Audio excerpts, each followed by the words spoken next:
Assalamualaikum warahmatullahi wabarakatuh. Saya Nurlela dari Kimia kelas B. Nah, saya di sini akan menjelaskan tentang diksi. Nah, perlu diketahui diksi bisa diartikan sebagai pilihan kata pengarang untuk menggambarkan sebuah cerita. Nah, diksi bukan hanya berarti pilih memilih kata, namun melainkan digunakan untuk mengatakan gagasan atau menceritakan peristiwa.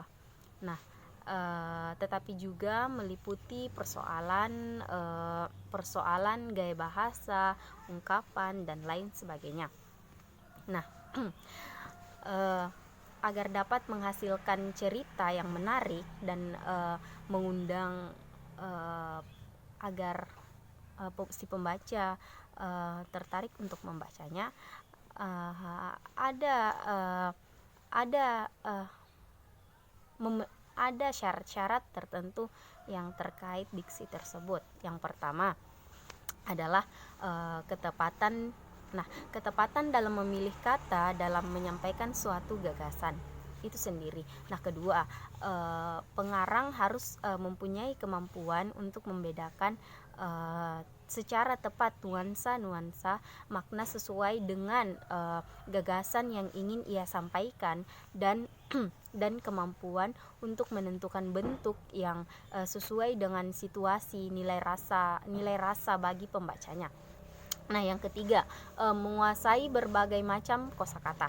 Nah, di sini sangat penting untuk menguasai berbagai macam kosakata dan mampu memanfaatkan kata-kata tersebut menjadi suatu kalimat yang jelas dan efektif dan pastinya mudah dimengerti untuk si pembaca. Nah, tadi sudah dijelaskan bahwa pengertian-pengertian dari diksi.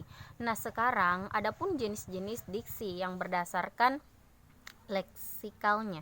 Pertama, ada sinonim, yaitu kata yang mempunyai makna yang sama. Nah, kan kita sudah tahu bahwa Nah, contoh dari sinonim, lawan persamaan katanya bahagia, persamaan katanya senang, matahari persamaan katanya mentari, cantik persamaan katanya adalah elok, lezat, enak, sedih, murung, pintar, pandai dan lain sebagainya. Nah, kedua antonim, yaitu kata yang memiliki makna yang berlawanan. Nah, ini lawan katanya. Nah, contohnya naik, kita naik, lawannya turun. Besar, kecil, banyak, sedikit, tinggi, pendek, gelap, terang, cepat, lambat, ganteng, cantik, mahal, murah dan lain sebagainya. Nah, ketiga, homonim. Nah, homonim yaitu kata yang maknanya berbeda tapi lafal dan ejaannya sama. Nah, contoh, pada awal bulan ayah selalu menerima upah kerja bulan pertama. Nah, itu contoh pertama. Nah, contoh kedua, persamaan kedua, bulan purnama saat ini terlihat sangat jelas. Sangat jelas karena langit tidak berawan. Nah, dapat kita lihat bahwa ada penggunaan kata bulan pada kalimat pertama dan kedua kata tersebut dan memiliki lafal ejaan yang sama, tapi tidak memiliki makna yang berbeda. Jadi, jika pada kalimat pertama menunjukkan tanggal, sedangkan kalimat kedua menunjukkan bulan yang ada di langit, Nah, yang keempat adalah homofon, yaitu kata yang makna dan ejaannya berbeda tapi lafalnya sama. Contohnya, Agus rajin menabung di bank. Kedua, Bang Andi merupakan saudara Agus. Nah, kita dapat lihat dari kedua kata tersebut bahwa kata bank dan bank memiliki lafal yang sama tapi ejaan dan maknanya berbeda. Kita bisa lihat dari huruf terakhirnya. Ada bang itu pakai K, dan sedangkan bang pakai berakhiran G. Nah, ia memiliki lafal yang sama tapi ejaannya ini berbeda, namun ia berbeda. Nah, pada kalimat pertama menunjukkan tempat, kan Agus rajin menabung di bank. Nah, bank ini kan tempat. Jadi sedangkan kalimat kedua menunjukkan arti persaudaraan. Nah, Bang Andi merupakan saudara dari Agus. Nah, kelima homograf, yaitu kata yang makna dan lafalnya berbeda tapi ejaannya sama. Contohnya, Rizky sedang makan tahu goreng di warung. Kedua, contohnya itu Rizky tidak tahu bahwa hari ini Sabtu. Nah, dapat dilihat dari keduanya, terdapat kalimat tahu yang memiliki ejaan yang sama. Kalimat yang pertama merupakan makanan. Nah, di sini Rizky sedang makan tahu goreng di warung. Sedangkan yang kedua, Rizky tidak tahu bahwa hari ini hari Sabtu. Kalimat yang pertama menunjukkan makanan, sedangkan kalimat kedua menunjukkan lupa akan hari ini. Nah, keenam ada polisemi, yaitu kata mempunyai banyak pengertian. Contohnya, jika menabung di bank maka akan mendapatkan bunga.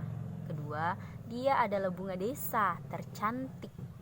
Ketiga, bunga sakura merupakan bunga yang indah. Nah, dapat kita lihat dari 3 contoh tadi, terdapat kata bunga merupakan keuntungan jika menabung di bank. Nah, pada kalimat kedua merupakan bunga seorang gadis yang cantik. Nah, dan pada kalimat ketiga bunga merupakan tanaman. Nah, jadi kata bunga di sini memiliki banyak sekali arti. Nah, ketujuh, hipernim dan hiponim. Nah, di sini hipernim merupakan kata yang mewakili banyak kata.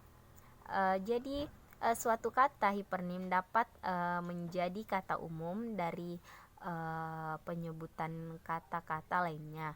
Sedangkan hiponim yaitu kata yang terwakili artinya oleh suatu kata hipernim.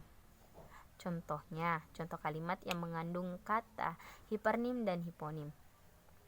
Contoh pertama, di hutan banyak hidup berbagai macam binatang liar, seperti harimau, serigala, babi hutan, kera, rusa, dan lain sebagainya. Nah, kata hipernimnya yaitu binatang liar. Sedangkan kata hiponim adalah yang tergolong dari binatang liar tersebut. Ada harimau, serigala, babi hutan, rusa, kera, dan lain sebagainya. Contoh kedua. Nah, fungsi diksi. Dengan diksi, maka sesuatu kata akan menjadi lebih jelas. Kata tersebut akan terasa tepat sesuai dengan kegunaannya. Ketepatan dalam memilih kata bertujuan untuk tidak menimbulkan interpretasi yang berlainan antara penulis dengan si pembaca. Nah, diksi juga berguna untuk memperindah kalimat. Selain itu, pengarang atau penulis dapat membuat sebuah cerita menjadi lebih indah, terutama dalam mendeskripsikan tokoh-tokoh cerita. Lebih jelas mendeskripsikan latar, waktu, dan lain sebagainya. Selain itu, ada beberapa fungsi diksi yang lain, seperti membuat pembaca memahami apa yang kita tulis, membuat komunikasi menjadi lebih efektif juga efisien. Ketiga, melambangkan ekspresi pada gagasan. Nah, dan terakhir, membentuk gagasan yang tepat.